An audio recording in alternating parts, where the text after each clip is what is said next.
একবার ভাবো তো, তোমার হাতে কোনো স্মার্টফোন নেই, ইনস্টাগ্রামে কোনো সেলফি নেই, আর ইউটিউবে কোনো ভিডিও নেই। পৃথিবীটা কেমন বোরিং হতো, তাই না? কিন্তু তুমি কি জানো, আজকের এই হাইটেক ক্যামেরা আর সায়েন্সের শুরুটা কোনো ল্যাবরেটরিতে হয়নি।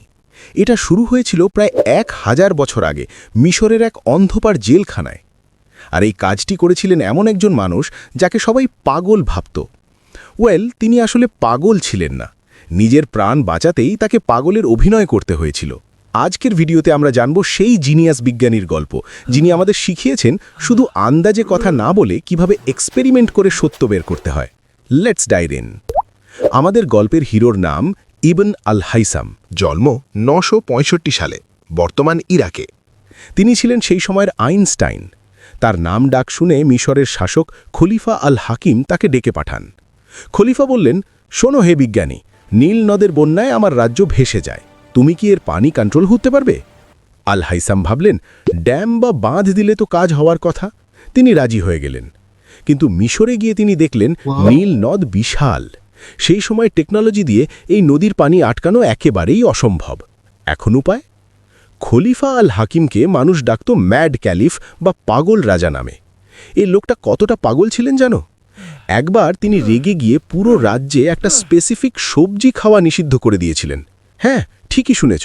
তার লজিক ছিল, এই সবজি আমার পছন্দ না, তাই রাজ্যেও কেউ এটা খেতে পারবে না, খেলেই গর্দান যাবে। ভব অবস্থা!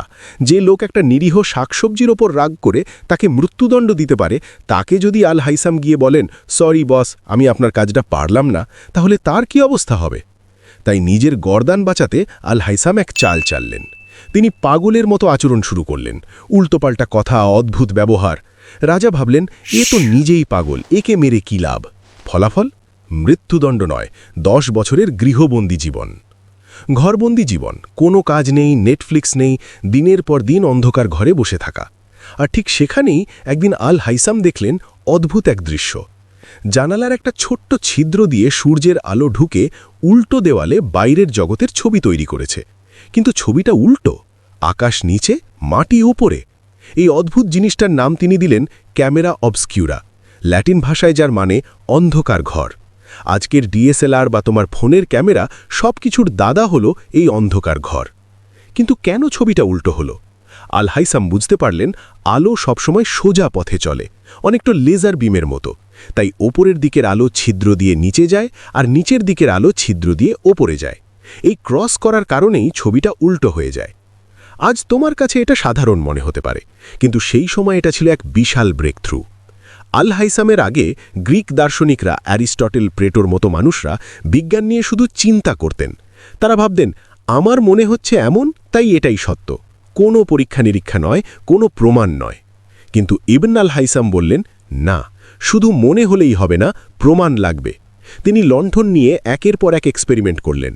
লণ্ঠন সরালে কি হয়, ছিদ্র বড় করলে কি হয়।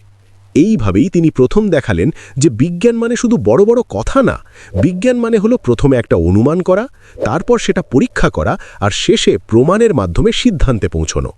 এটাই সায়েন্টিফিক মেথড, যেটা ছাড়া আজ নাসার রকেট ওড়াতে পারত না, আর তুমি ওই ভিডিও দেখতে পারতে না। ইবন আল হাইসামের লেখা বুক অফ অপটিক্স পড়ে পরবর্তীতে নিউটন আর গ্যালিলিওর মতো বিজ্ঞানীদের চোখ খুলে গিয়েছিল। তাই অনেক ইতিহাসবিদ তাকে বলেন দ্য ফার্স্ট সায়েন্টিস্ট। যে মানুষটাকে একদিন সবাই পাগল ভেবেছিল, সেই পাগল বিজ্ঞানী যদি সেদিন অন্ধকার ঘরের সেই ছোট্ট ছিদ্রটার দিকে তাকিয়ে না ভাবতেন, তাহলে হয়তো আজ আমাদের হাতে ক্যামেরাই থাকতো না। ভিডিওটি ভালো লাগলে লাইক দিতে ভুলো না।